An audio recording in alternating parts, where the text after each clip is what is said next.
তো যে সমস্ত প্রোডাক্টগুলো দেখছেন যেভাবে সিমেন্ট মেশানো হয় এইভাবে কিন্তু মিশিয়ে নিতে হবে। এইভাবে মেশানোর পরে কিন্তু এখন হালকা পরিমাণে জল ছিটাতে হবে।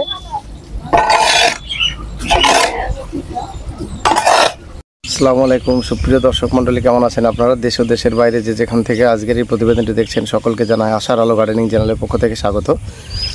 আপনারা তো জানেন আশার আলো গার্ডেনিং চ্যানেল সর্বদা সবুজের সাথে, সেই সঙ্গে কৃষকের পাশে। আজকে আপনাদের এই যে এত কিছু বস্তা দেখাচ্ছি, আপনারা হয়তো বা ভাববেন যে এগুলো আবার কি দেখাচ্ছি। এগুলোতে বিশেষ করে যে কৌটোগুলোতে ভরা আছে সর্ষের খোল। এই যে বস্তাগুলো দেখছেন আপনারা, এগুলোতে কোনোটাতে রাখা আছে হাড় গুঁড়ো, কোনোটাতে শিংকুচি, কোনোটাতে নিমখোল বা কোনোটাতে আবার লেজার ডাস্ট, এদিকে আছে ভার্মি কম্পোস্ট, আর সেই সঙ্গে এখানে রাখা আছে সাব ফাঙ্গিসাইড, সেই সঙ্গে ফ্লোরাডন দানা। আজকে একটা খুবই গুরুত্বপূর্ণ বিষয় শেয়ার করব, সেটি হচ্ছে কাঁঠালের সুন্দর ফলন নিয়ে আসার জন্য কিন্তু আপনাদের অবশ্যই খাবার দেওয়াটা জরুরি। বছরে 3 থেকে 4 মাস পর কিন্তু খাবার দেবেন। তো আজকে আপনাদের সঙ্গে শেয়ার করব সঠিক নিয়মে কিভাবে কি খাবার দিলে আপনার গাছ খুব সুন্দর গ্রোথ হবে, সেই সঙ্গে খুবই পর্যাপ্ত ফলন পাবেন অল্প দিনের মধ্যে। ভিডিওটি স্কিপ না করে সম্পূর্ণ দেখার চেষ্টা করবেন। তো এদিকে দেখছেন ভার্মি কম্পোস্ট অলরেডি নিচে ঢালা হয়েছে।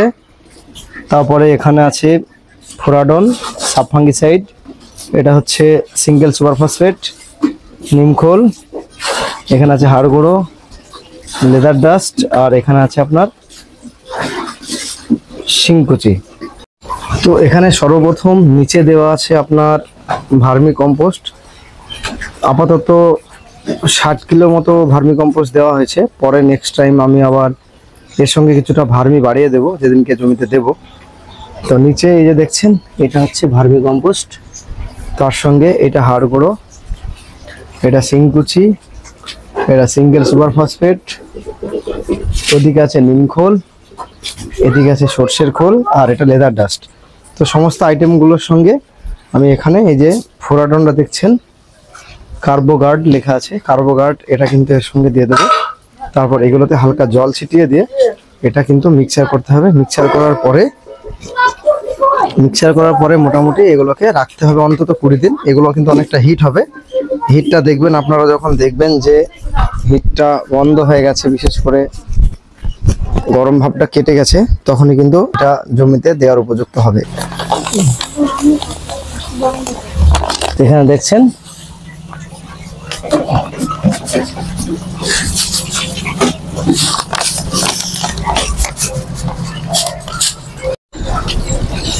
তো যে সমস্ত প্রোডাক্টগুলো দেখছেন যেভাবে সিমেন্ট মেশানো হয় এইভাবে কিন্তু মিশিয়ে নিতে হবে।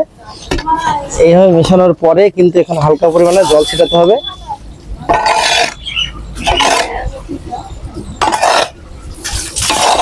আর এটা কিন্তু খুব উচ্চ একটা প্রোটিনযুক্ত খাবার, বিশেষ করে গাছের জন্য।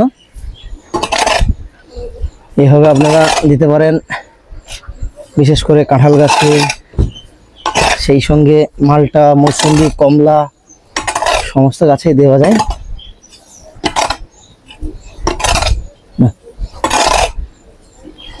এই যে দেখছেন দুবার মিশিয়ে নিলাম, আরো একবার মিশিয়ে নেব। তারপরে কিছুটা জল দিয়ে মিশিয়ে নিতে হবে। তো এইভাবে তারপরে হালকা পরিমাণে জল দিতে হবে এখানে।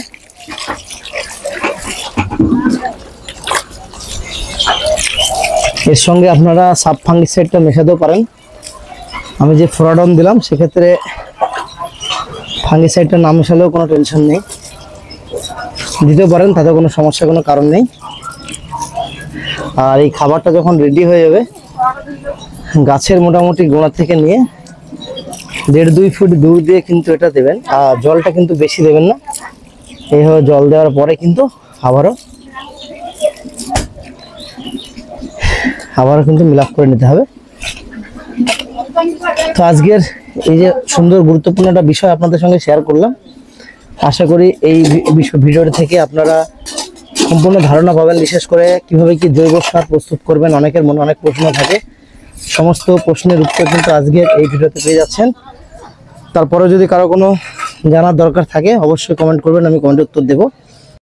আজকের ভিডিওটি কেমন লাগলো অবশ্যই কমেন্টে জানাবেন। ভিডিওটি ভালো লাগলে অবশ্যই একটি লাইক করবেন। দেশ ও প্রবাস থেকে অলরেডি আমার চ্যানেলকে যারা সাবস্ক্রাইব করে রেখেছেন তাদেরকে অসংখ্য ধন্যবাদ। নতুনদের উদ্দেশ্যে একটি বার্তা, আপনারা আমার চ্যানেলকে সাবস্ক্রাইব করে অল নোটিফিকেশন বেলটি অন করে রাখবেন, যাতে করে আমি কোনো ভিডিও দিলে খুব সহজে আপনারা নোটিফিকেশন পেয়ে যান। প্রত্যেক ভিডিওর শেষে আমি আপনাদের যেটা বলি আবারও বলছি, আপনারা সকলে ভালো থাকবেন, সুস্থ থাকবেন, সবুজের সঙ্গে থাকবেন। ধন্যবাদ।